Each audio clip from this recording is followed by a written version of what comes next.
आज सैयद शुक्रुल्लाह शाह बाबा का आज उरूस है, आज संदल शरीफ है। महफ़िल ख़त्म करने के बाद हम लोग वहाँ जाएंगे, सरकार की ज़ियारत करेंगे, सरकार के वहाँ इतर फूल पेश करेंगे, थोड़ा महफ़िल शमा को कहीं रुक कर थोड़ा सुनेंगे, है ना। आज की रात सरकार की जश्न की रात है और उसके सदक़े में हम सब का बेड़ा पार हो जाए। और आपा की जो तबीयत ख़राब चल रही है, जो घुटने में तकलीफ़ है, अल्लाह आज की रात उस तकलीफ़ को इनसे दूर कर दे, इनका काम बन जाए। ये तो खाली गा रहे, मेरी बात बन गई, बात करते करते वो बात बन जाना चाहिए, वो बात बन जाना चाहिए और तकलीफ़ आपा की दूर होना चाहिए। मेरे पीर की गुलामी मेरे काम आ गई, बस करम हो जाएगा सरकार का, शुक्रुल्लाह शाह बाबा का, बशरुद्दीन जिंदा शाह मदार का। हम लोग सब मांगते हैं सरकारों के, तो हम मांगेंगे भी उन्हीं से, मांगेंगे भी उन्हीं से। सल्लल्लाहु ताला। अभी आप लोग के सामने एक बहुत बेहतरीन कलाम पढ़ेंगे शाह साहब, हमारे जुबैर शाह साहब। हाँ, और शाह साहब के कलाम को बहुत गौर से सुनना, क्योंकि राज़ो नियाज़ की बात वाला कलाम पढ़ते हैं, बड़ी अकीदतमंद वाला कलाम है। हम इतनी सारी बातें करें, कुछ एक अच्छा एक कलाम आपा ने पढ़े, है ना, वो कलाम और ये कलाम, 3 कलाम आपा ने पढ़े बाइक टू बाइक, है ना। तो ये तीनों कलामों ने क्या, अगर हमने जो बातें करे थे ना, उसका सारा निचोड़ तीनों कलामों में था। कुछ कुछ चीज़ें समझ में आ रही थी जो उसके पहले सारी बातें हुई। तो ये कलामों से चीज़ें उठाना है और अपने अंदर लाके रोकना है, अपने अंदर लाके रोकना है। तो बोलते हैं मेरा पीर रूबरू है, मैं तो रक्ष कर रहा हूँ। तो खुद को रक्ष नहीं करना है, अपनी रूह को रक्ष करना है, उसको खुश करना है, उसको, वो तुम्हारे सामने घूमना चाहिए, वो तुम्हारे सामने घूमना चाहिए। थोड़ा सा वजूद घूमे तो रूह निकल के घूमना चाहिए। वजूद 1 कदम तो अल्लाह 10 कदम, अल्लाह, तो आप 1 कदम अल्लाह की तरफ बढ़ाओ तो अल्लाह 10 कदम तुम्हारी तरफ बढ़ाएगा। तो ये जो वादा है ना, ये पक्का है, ये वादा एकदम। तुम थोड़ा रक्ष करो, फिर देखो रूह क्या रक्ष करती है, तुमको झुमा डालेगी, तुमको झुमा देगी, गिरा देगी, बहका देगी। लोग तुमको पागल समझेंगे, लोग तुमको पागल। एक इधर हजरत आए थे, मुझे पता नहीं कि उसने कोई हदीस से रक्ष का मतलब निकाला होगा और उसके समझ में आया होगा। सबसे पहले जो रक्ष हुआ था वो हज़रत अबू बकर सिद्दीक, जब वो ला के सब लोग ने सरकार की राह में पैसे रख दिए दीन के काम के लिए, चारों खलीफाओं ने। किसी ने बोला मैं अल्लाह के लिए, अपने माँ बाप के लिए अल्लाह और अल्लाह के रसूल को छोड़ के आया हूँ, है ना। ऐसे से चारों खलीफाओं ने बोला। तो उसमें अबू बकर सिद्दीक तो पूरे कपड़े भी रख दिए थे, टाट बांधे हुए थे कांटे से लगा कर। तो बोले आप, बोले मैं सब कुछ अल्लाह की राह में दे दिया सरकार। तो सरकार ने फरमाया कि ए अबू बकर सिद्दीक, तुमको अल्लाह के सलाम आ रहे हैं, तुमको अल्लाह का सलाम आ रहा है। तो ये बात सुन के अबू बकर सिद्दीक रक्ष में आ गए और बेहोशी के आलम में गस खा के गिर गए कि अल्लाह, सरकार बोल दी है, मतलब पत्थर की लकीर है, उनको गस्त आ गया। पहली बार उनको रक्ष आया, फर्स्ट टाइम रक्ष का मामला वहाँ से शुरू हुआ। फिर ऐसे चलता चलता चला गया। एक और एक हदीस है रक्ष के ऊपर की, हदीस है ये। सरकार अपने घर में लेटे हुए थे, आयशा सिद्दीक़ा रज़ियल्लाहु ताला अन्हा के खाट पे, उनके घर में लेटे हुए थे। तो कुछ अंसार की औरतें आई सरकार के पास और फरमाने लगी, आयशा सिद्दीक़ा को फरमाने लगी कि, उन्होंने बोला सरकार लेटे हैं, थोड़ा आहिस्ते आवाज़ करके बोलो। तो बोले हम, आज हमारा ईद का दिन है, तो हम लोग खुशी मना रहे, तो हम सोचे खुशी आप घर पे आके मनाएं। हमारे जो अंसार के लोगों ने सरकार के साथ लश्कर में रह के जो जंग लड़ा है, जो जंग जीता है, तो उसकी खुशी आज ईद का दिन है, हम मनाना चाहते हैं, डब बजा के। तो सरकार मुस्कुरा के बोले आप, ईद का दिन है तो आप खुशी मना लो, ईद का दिन है तो खुशी मना लो। तो उन्होंने ढप बजा के वो कलाम कॉल पढ़ते थे वो लोग कि हमारे नौजवान बच्चों ने ये किया, नौजवानों ने ये किया, जंग में ऐसा किया, ऐसा किया, ऐसा किया, ऐसा दुश्मन के वो जो भी छक्के छुड़ा दिए। तो ये बातें उस कॉल के अंदर उन्होंने पढ़ा, ढप बजा बजा के। तो अबू बकर सिद्दीक का वहाँ से गुजर हुआ, बोले ढप बज रहा है, कलाम पढ़ रहे हुए सरकार के कमरे में, वो भी आयशा सिद्दीक़ा जो बहुत पाबंद है शरीयत, बहुत गुस्से में अंदर आए। सरकार को देखे तो गुस्सा ठंडा हो गया। सरकार ने चेहरे पे चादर ले लिए, अबू बकर सिद्दीक आए तो वो चादर ले लिए सरकार ने। उसके बाद जो माहौल है वो सिलसिले में रक्ष नहीं होता है। जब सरकार की चादर हटी हुई थी उस वक्त का जो तर्जुमा लिया वो सिलसिले में रक्ष होता है। तो ये हदीस की बात है, इसको आदमी जाके ढूंढना चाहिए। ये दोनों बातें मैं हदीस की बताया, इसको ढूंढना चाहिए हदीस कहाँ पे रक्ष की। रक्ष की हदीस है, दो तो बड़ी मोतेबर हदीस है ये। तो रक्ष को एक सूफीरिज़म वाले अगर झुटलाते हैं तो अल्लाह बेहतर जाने के सूफीरिज़म में वो क्या समझाना चाहते हैं ना। तो अल्लाह करम करे ऐसे, और क्या सूफ़ी में तो रक्ष है। तो अब देखो, अब कोई बोले कि मैं सूफ़ी नहीं हूँ तो मैं तो बोलता हूँ सारे सूफ़ी है, जो सिलसिले में आए हैं वो सूफ़ी ही है। वो सूफ़ी जो वर्ड है वो एक ऊन होती थी, उसको बोलते थे सूफिया। क्या बोलते थे? ऊन होती थी, ठंडी में वो उनकी चादर बना के ओढ़ते थे, सूफिया। तो सूफ़ी बासफ़ा होता है। सूफ़ी मतलब क्लियर है कि ये ऊन की अगर चादर आप ओढ़ोगे तो आपको ठंड नहीं लगेगी, यानी एकदम क्लियर बात। तो सूफ़ी बासफ़ा होना चाहिए। सूफ़ी में गलत फेल मिलना नहीं चाहिए किसी भी सिलसिले के लिए। आप अगर वो सिलसिले में कोई बात है, आप रूबरू आओ, खानगा है, बैठो और पूछो, बोलो हज़रत ये आप गलत कर रहे हैं, इसको ऐसे सही करो, है ना। रूबरू बैठ के एकांत में आके किसी की महफिल में आके इस तरीके से बात करेंगे तो ऐसी बातें अल्लाह को नागुज़ार पसंद है। ये बातों को बोला जाता है कि नफ्स की अनानत में बोल देना, उसी चक्कर में हम लोगों ने भी कुछ बोल दिया, उसके लिए मैं भी माफ़ी चाहता हूँ। तो ऐसा नहीं बोलना चाहिए, थोड़ा हमने बोला तो उन्होंने कुछ ज़्यादा ही बोल दिया, है ना। तो आज ये रक्ष की जो बात थी, आपका जो कलाम था वो बहुत गहरा है। तो रक्ष ही सब कुछ है। जब तक रक्ष नहीं होगा तो रूह और वजूद का मिलन भी नहीं होगा। रूह और वजूद का मिलन, रक्ष में राज छुपा हुआ है, रक्ष में। इसीलिए सरकार गौसे आज़म दस्तगीर ने गरीबन नवाज के लिए महफिल करवाई। महफिल शमा सुनने के आदी है भाई, हमारे मेहमान हैं, इनके लिए महफिल शमा रख दो। हाँ, गौस पाक ने शमा रखाई। और जब गरीबन नवाज रक्ष करे तो सातों तबक हिलने लगे।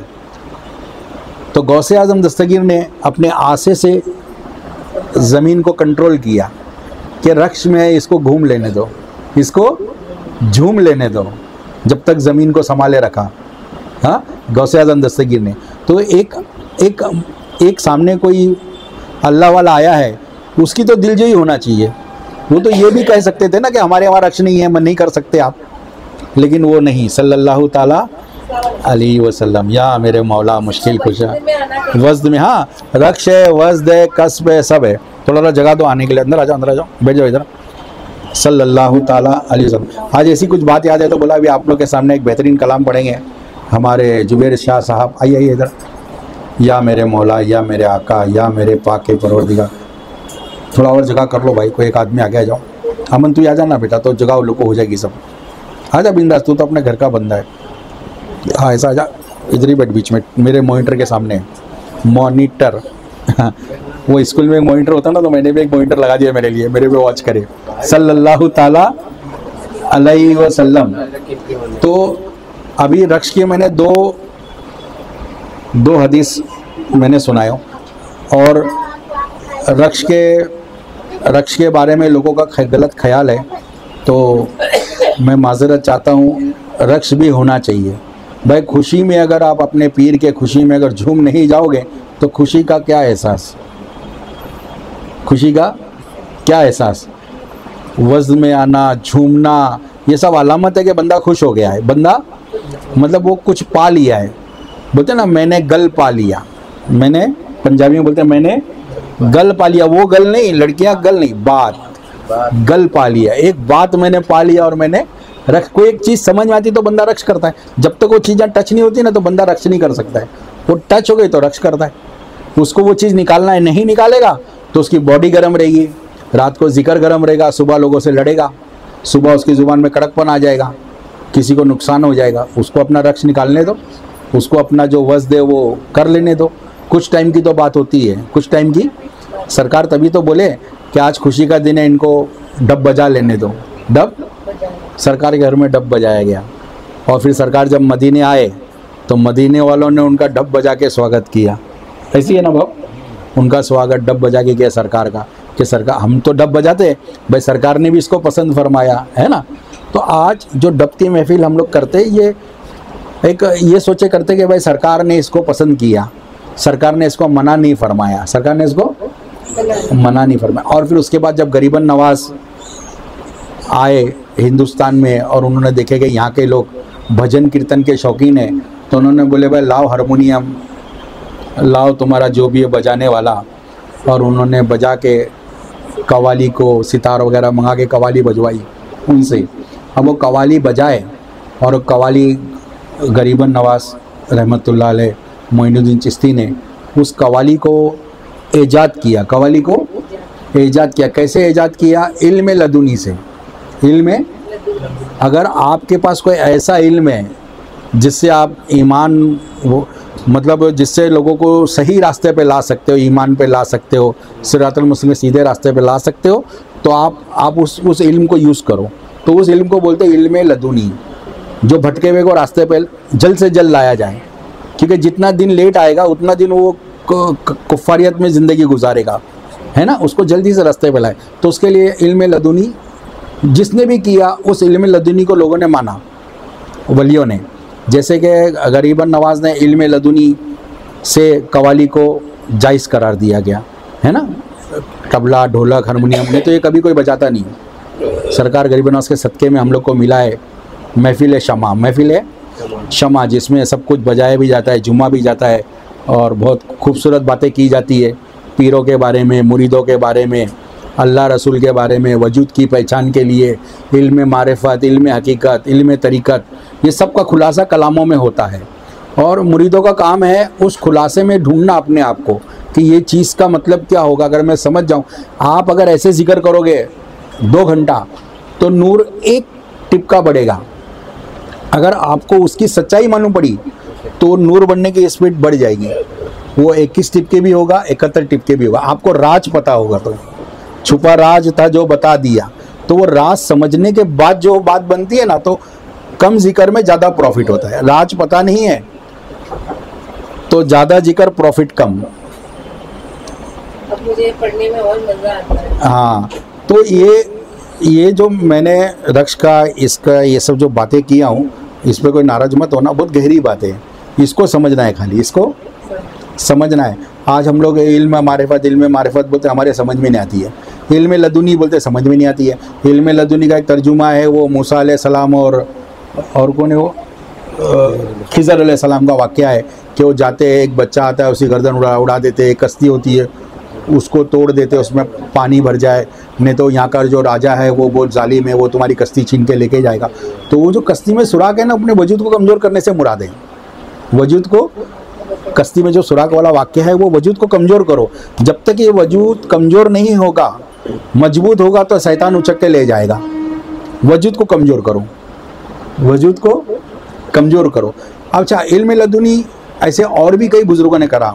जैसे मेरे नज़रिए से मैंने ऐसा देखा कि बादशाह कादरी, हल्का टच, बादशाह कादरी, तो इन्होंने जो तोगरा निकाला कलमे का, ला इलाहा इल्लल्लाह मोहम्मद, एक गेट बनाया। आज वो सिलसिले में बड़े धड़ल्ले से वो गेट चलता, हर प्रोग्राम में वो गेट लगाते। वो जो गेट निकाला उन्होंने, वो उनका इल्म लदुनी है, वो उनका, हाँ, इल्म लदुनी। अभी मारू पीर ने निकाले चावी में कलमा, के कलमे की चावी से दिल का ताला खोलो। हाँ, वो उनका इल्म लदुनी है वो, और वो चल रही है वो चावी। और कोई पीर थे, उन्होंने चिराग निकाला। हाँ, ये भी हमने भी उसको 3 साल मेहनत करके कश्ती निकाला कि भाई कश्ती से मुराद वजूद की है, और उसमें कलमा हो तो ये वजूद पार हो जाएगा। हंसते हंसते, हाँ, हंसते हंसते, ऐसा कुछ तो है। तो इल्म लदुनी बहुत ज़रूरी है, और इल्म लदुनी हर बंदे के पास है, ऐसा नहीं कि नहीं है। औरत बोलती ना कि आज मैंने हिकमत लगाई और मैंने फटाक से 10 मिनट में खाना बना दी, क्योंकि आज घूमने जाना है, तो इल्म लदुनी यूज़ कर ली भाई। कल का उबला हुआ मटन को फटाक से फ्राई करके दे दो, चलो घूमने के लिए। हाँ, इल्म लदुनी है वो भी। ऐसे बहुत तरीके का इल्म लदुनी होता है घर के अंदर, तो लोग उसको जाहिर नहीं करते, बताते नहीं हैं, तो हर एक के पास होता है ना वाह। तो ऐसे एक बुज़ुर्ग थे, उनका नाम था गौहर शाही। पाकिस्तान में उनका आस्थाना है, मंडी बंगले का कुछ नाम है उनका, उसमें उनको रखे। 15-18 साल या 20 साल हो गए और पर्दा हो गया। वो एक टाइम पे महफिल में खानगा में बैठे हुए थे, खानगा में बैठे हुए थे, कुछ औरतें आ गई, समझो कि नाचने गाने वाली, एयर बैग ये वो डाई वाई करके आ गई मिलने के लिए। तो मुरीदों ने भारी रोक दिया, बोले नहीं नहीं आप लोग सब बेनकाब, आप लोग जा नहीं सकते अंदर। अंदर हजरत बैठे, काफ़ी उसमें हमारे उनके मुरीद वगैरह बैठे, लेडीज़ सलाउनी है, लेडीज़ पीछे के रास्ते से नकाब वाली लेडीज़ जा सकती है, आप लोग नहीं जा सकते। तो उनको इशारा आया, उनको एलाम हुआ। क्या हुआ? देखो, या तो एलाम होता है या खबरी लाल आके खबर देता है। दो तरीके से लोगों को बात पहुंची, या तो एलाम होता है, उनकी जिक्र फिक्र इतना मजबूत है, या खबरी लाल एक रख लेते, उसको पूछते बता भाई ये क्या खा के आया, तो बताता है, तो बताते अभी खाए, तो चमत्कार हो जाता है ना। तो उनको एलाम हुआ। एलाम हुआ तो बोले भाई वो जो औरतें आई उनको तुमने वापस भेज रहे, उनको बुलाओ, जल्दी बुलाओ उनको, नहीं तो चली जाएगी, वो इतनी समझदार नहीं है। तो उनको ऐसी, अब किसी का दुपट्टा ठीक था, किसी का दुपट्टा ठीक नहीं था, सबको बिठाया, बोला जिसके पास दुपट्टा है दुपट्टा डाल दो, जिसके पास दुपट्टा नहीं है सब लोग आँख बंद कर लो। सब लोग उधरी बिठाया, सबका आँख बंद करा और सबको बोला अल्लाहु अल्लाहु बोलो हमारे साथ मिलकर। सब ने अल्लाहु अल्लाहु बोला और सबका जिक्र चालू हो गया और सबको जिक्र दे दिए। बोले अब जाओ। तो हुजूर हम तो सब गलत काम करते। बोले जाओ, तुमको जो करना है करो, अगर तुम्हारे जिक्र में ताकत होगी ना, तुमको हर काम से वो चीज़ पाक करके तुमको सही रास्ते पर लगी। ये गौहर शाही का इल्म लदुनी था। किसका इल्म लदुनी था? गौहर शाही का। एक बुजुर्ग थे मीर कला। क्या बुजुर्ग थे? मीर कला। उनका इल्म लदुनी क्या, उनके पास कोई बंदा मुरीद होता था तो बोलते थे भाई चलो कबड्डी खेलो, चलो कबड्डी खेलो। अब जब बंदा कबड्डी खेलता था और हांफने लगता था तो उसको जाके बोलते थे बोल अल्लाहु बोल अल्लाहु, तो वो अल्लाह अल्लाह बोलता था। उसका दिल तो ऑलरेडी स्पीड बढ़ गई थी, तो उसमें अल्लाह को बिठा देते थे।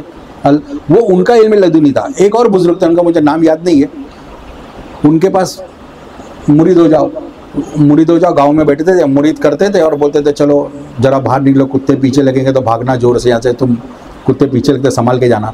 अब वो कुत्ते ऐसा भगाते थे, रिटर्न लेके आ जाते थे। जब आ जाते थे भाग के गाँव का चक्कर मार के हाँफते बोलते थे बोल अल्लाह। वो उनका इल्म लदुनी था। ये हर कोई अपना इल्म लदुनी यूज़ करके लोगों के दिल को कैसे ज़िंदा किए जाए, लोगों को सही रास्ते पे कैसे, ये सब इल्म लदुनी है। तो इल्म लदुनी कोई बहुत बड़ा वो नहीं है, फावड़ा हाथी है कि हमको समझ में नहीं आएगा। हमको हिकमत लगाओ कि हम अपने पीर को कैसे मनाएं। हम अपने पीर को जो हिकमत लगाए वो मुरीद कामयाब, क्योंकि हिकमत से ही सब कुछ मिलता है। इसीलिए अल्लाह ने भी बोला कि मैं बहुत हिकमत वाला हूँ, मैं बहुत, हाँ अल्लाह पहला वर्ड बोला कि मैं हिकमत वाला हूँ। जब वो जुल्मत के अंधेरे में बैठा था, एक तरफ रोशनी हुई तो बोला मैं तो हिकमत वाला हूँ, तो मैं इस तरफ भी हाथ करता हूँ तो उस तरफ भी रोशनी हो गई। बोला फिर मैं कौन हूँ पहचाना जाऊँ। तो ये कायनात को खल्क किया है ना। तो सारा खेल हिकमत का है। तो मुरीदों को भी हिकमत लगाना चाहिए कि आज पीर को कैसे खुश किया जाए। पीर एक गुलाब के फूल से भी खुश हो सकता है, पीर 9 लाख का हार भी डाल दो वो खुश नहीं होगा, है ना। कि पीर उस मौसम में बैठा होना चाहिए, उस मौसम में, और तुम्हारी एक्टिविटी उसको पसंद आनी चाहिए। अगर पीर ने तुमको पसंद किया, समझो तुमको अल्लाह ने पसंद किया, और तुम पे अल्लाह, फिर वो बोलते ना काबे पे अल्लाह 360 तजल्ली डालता है, वो तुम्हारे पल भर में अल्लाह डाल देगा 360 तजल्ली। तुम्हारा रेजा रेजा पीर पीर बोलेगा। क्या बोलेगा, है ना। बोलते ना मेरी नस नस बोले पीर पीर, तो वो कैसे बोलेगी। कभी देखो हमारी कोई औकात ही नहीं है कि हम मुरीद बन जाए। अल्लाह ने पसंद किया है तो मुरीद बनने के लिए भेजा है। वो एक आयत है कि अल्लाह जिसको पसंद करता है उसको वली मुर्शिद से मिला देता है। सूरह कैफ में आयत है, वली और मुर्शिद से मिला देता है अल्लाह जिसको पसंद करता है। और जो मुरीद नहीं बनता है तो समझो अल्लाह ने उसको पसंद नहीं किया, तो फिर उसके साथ वो सारे मामले हैं जन्नत के, जहन्नुम के, दुनिया भर के। यहाँ सिर्फ एक ही मामला है, जो पीर का फेल हो तुम्हारा फेल, जो पीर का फेल हो तुम्हारा फेल। वो सारी कहावत उधर है, सारी बातें उधर है ना। हम इधर आ गए, हम बोलते ना चलो दिलदार चलो चांद के पार चलो, फिर बोले हम है तैयार चलो। तो वो जो चांद के पार भी एक जहाँ है, चांद के पार भी, वहाँ भी एक इबादत है, वहाँ भी एक सजदा है। ऐसा सजदा पीर ने करा दिया। क्या है वो सजदा, ऐसा मेरे सर को वहीं झुका दिया, ऐसा सजदा करा दिया। मेन वो सजदा है। इस जहाँ के सजदे में मत रहो, इस जहाँ के सजदे में अल्लाह उस सजदे को तैयार करता है कि तुम सजदे करते रहो, मेरे को तुम्हारा एक ही सजदा चाहिए। मुकम्मल सजदा चाहिए। कैसा चाहिए? वो सजदे की तलाश करो जिसने वो सजदा कर। कुरान में भी सजदे है ना, कितने रुकू और कितने सजदे हैं? 14। तो अब ये सब सजदे का मायने ही वो है कि आपको असल सजदे पे जाना है, असल सजदे को पकड़ना है। सजदा है क्या? अभी तुमने तो पढ़ लिया, सजदा शौक है यही में उल्फत राज है यही। तो सारा खेल है ना उल्फत का है, सारा खेल। जिसने जितने अच्छी उल्फत रखा, तो पीर से मुरीद की उल्फत क्या है? पीर से मुरीद की उल्फत सिर्फ इतनी है पहले स्टेप पे कि वो पीर के दिए हुए जिक्र को करे तो वो उल्फत में है। जो मुरीद अपने पीर के दिए हुए जिक्र को करता नहीं है और खाली आके बोलता हाँ अभी हजरत थोड़ी दिन ही हुआ, नहीं करा, वो फिर उल्फत में नहीं है। वो किस में है? गफलत में है। किस में है? पहले गफलत में था, अल्लाह ने चुना और मुरीद करा दिया, और मुरीदों के फिर से गफलत हो गई, फिर से वो नफ्सों का खेल है, उस बंदे को गफलत में डाल देता है। तो गफलत में मत रहो। गफलत में बोलते ना वो सुबह खैरुन मिनन नौ, क्या है वो? खैरुन मिनन नौ, कि गफलत में मत रहो, सुबह उठो, गफलत में नींद लग गई तो फजर की नमाज छूट जाएगी। तो बहुत राज है वो फजर की नमाज क्या है, उसको पहचानो। फजर बोलते किसको? जिस दिन तुम अपने आप से मिले तुम्हारी फजर हो गई। जिस दिन अपने आप से मिले उस दिन फजर हो गई, जिस दिन अल्लाह से मिले उस दिन मगरिब हो गई, उस दिन हाँ ख़त्म हो गया दिन। इतना ही तो दिन है, हम खाली टोटल मार रहे, इतने सारे दिन है, एक ही तो दिन है अपने पास। हाँ, हम 360 साल जो जी रहे वो एक दिन के लिए जी रहे। किसके लिए? वो एक दिन बस, वो पल में टकराना चाहिए बस। और हर एक को रास्ता मिलता है, हर एक को रास्ता मिलता है, बंदा जाता है और अपने आप पे अमल करे, अपने आप पे। अब यहाँ से घर जाने के बाद कौन कौन वादा किया है अपने आप से? मेरे से तो कोई वादा किया ही नहीं। अपने आप से जो वादा किया, अपना डिस्प्ले चेंज करो, दरगाह की फ़ोटो लगाओ, पीर की फ़ोटो लगाओ, गौसपा की फ़ोटो लगाओ, गुम्मत खिजरा लगाओ। सबसे पहले अपने डिस्प्ले सही करो। और मोबाइल में ऐसा कुछ मत देखो, हमारे बाद कोई बच्चे मोबाइल देखे और वो बोले कि मेरे पापा मोबाइल में क्या क्या देखते हैं। क्योंकि आजकल बच्चे भी चालाक है, सब पता है मोबाइल में तुम क्या देखते हो। तुम जो देखोगे उससे ज़्यादा मोबाइल वाला पार्सल भेजता है। तो ऐसा कुछ मत देखो। अपने आप को पाक रखने का सबसे आसान तरीका है कि मोबाइल से दूरी बनाओ। अपने पास एक बंदा है, बोला मैं फेसबुक, ये अरबाज बोला मैं फेसबुक यूज़ नहीं करता। मतलब बहुत अच्छी बात है, ऐसी तू ही बोला था ना। हाँ, तो नहीं यूज़ करने का, क्या जरूरत है यूज़ करने की? कोई फेसबुक से कोई बंदा सुधरना तो है ही नहीं। हाँ, अगर आपको कोई अच्छी आयत सुनना है, कोई आयत का तर्जुमा समझना है, कोई आयत के बारे में कुछ आपको किसी और का तर्जुमा देखना है, तो एक से एक PDF पढ़े। यूट्यूब, हजरत यूट्यूब के पास जाके ढूंढ लो, हजरत यूट्यूब के पास सब कुछ पढ़ा है। आजकल तो फॉर्म में है, उनका तो चर्चा चल रहा है, ढूंढ लो ना। आप यूट्यूब पे सर्च कर लो, आपको पता चलेगा शुक्रुल्लाह शाह बाबा का आज उरूस है। आप मैं रील मारा शुक्रुल्लाह शाह बाबा, हाँ भाई ये उरूस है, संदल है, हाँ सबको ही है। लेकिन आप वो चीज़ ढूंढो जो तुमको चाहिए। तुम सिर्फ सैयद शुक्रुल्लाह शाह बाबा का उरूस ढूंढेंगे ना, आपको 4 उरूस और मिल जाएंगे। फिर वो मोबाइल पार्सल दे देगा आपको कि भाई बाद में इनका है, बाद में इनका है। आप उसमें जाओगे, अपने आप को ढूंढो, अपनी चीज़ों को ढूंढो, गैर की चीज़ों को ढूंढ के क्यों? आज कोई बोलते यार मैं देखता हूँ कि हमेशा मुसलमानों पे जुल्म हो रहा। मतलब तुम देखते क्यों हो? वो देखते क्यों हो? जितना देखोगे उतना खौफ बढ़ेगा, डर बढ़ेगा। मत देखो ना, उसमें हिकमत लगाओ, उसमें अपने लोगों को समझाओ कि भाई दीन सीखो, अमल सीखो, पैसा कमाना सीखो, पैसा बचाना सीखो। हाँ, अल्लाह की राह में पैसा खर्चा करना सीखो। जिसने अल्लाह की राह में खर्चा कर दिया ना पैसा, उसके माल को कुछ नहीं होगा। यहीं पे ये जो लकड़ी वाले हैं ना, अपने घर के सामने ही पटरी की तरफ, एक बंदे का वखार जल गया था। मैं आया था देखने के लिए 92 में। तो उसने बोला भाई ये जो वखार मेरा बचा है ना, उसका ही मैंने सिर्फ पैसा भरा था, ज़कात। और जिसकी ज़कात नहीं भरा हो तो चली गया। वो बंदे की ज़ुबानी थी है। ज़कात भी लोग 2 गोडाउन का भरते, 1 गोडाउन का नहीं भरते, है ना। तो अल्लाह बोलता है मैंने तुमको पैसा दिया, तुम कमाओ और खुद खाओ, और जो बचेगा उसमें हिसाब लगा के मेरे नाम पे दो। तो इतनी छूट अल्लाह ने दिया है, तो हम परेशान क्यों हैं? और पीर ने तो और भी छूट दे दिया, पीर ने तो और भी छोड़ दिया। आप मस्त रहो, खुश रहो, जिक्र फिक्र पे रहो। हाँ, आशिकी में रहो। किस में रहो? हमारे वहाँ डर नहीं है, हमारे वहाँ। हाँ, उस तरफ जाओगे तो बहुत डर है, इस तरफ कोई डर नहीं। इस तरह आपके दिल से डर को उड़ाया जाता है, डर को। पूरा है। हाँ, बोले जो बंदा मुरीद हो जाएगा, जो बंदा, हाँ, तो उसका दम कलमे पे निकलेगा, उसका दम। ऐसी गारंटी कहीं नहीं मिलती है, पीरो तरीकत में मिलती है कि दम कलमे पे। आप तुम बताओ, दम कलमे पे निकलेगा नहीं निकलेगा? बेशक निकलेगा। बेशक निकलेगा। हम उसी की, जैसे आपने ये जब बात करी तभी मुझे अजमल बाबा का इंतकाल हो गया ना। हाँ, जो आते थे, आए थे ना अजमल बाबा, बताइए नहीं आप। मुझे, हाँ, दुपट्टा उड़ाए थे आप, बताइए नहीं। मुझे भी नहीं मालूम था, मुझे भी बात मुझे मैसेज मिला था आपा, लेकिन मेरे को बोले इधर एक, पीर के दिन इंतकाल हो बोले इधर एक हजरत पर्दा हो गया, बोले मैं मुदस्सर जा रहे थे। तो बोला अभी तो वसल साहब तो कल ही गए, चलो आगे देखते। तो मैं पूछा कौन थे, बोले वकील थे। वकील के डैडी। अच्छा, मुझे पता नहीं भाई, नहीं तो अपन पहुंच जाते थे, बाजू में ही थे। तो मैं गया अहमद साहब से मिलने, वो 26 तारीख की दावत, हाँ, ट्रेन के मुंह में जिक्र था। ट्रेन में से उनके वोट ऐसे बात करेंगे तो भी ऐसे हिलते रहते थे, जिक्र उनका चालू रहता था। बातों तो में करम है भी सरकार का, रहते थे। अल्लाह जब इंतकाल हो तो उनकी मगफिरत फरमाए, अल्लाह उनको कामयाब करे, अल्लाह उनको पीर के सदक़े में आला से आला दर्जा अता करे जन्नत में।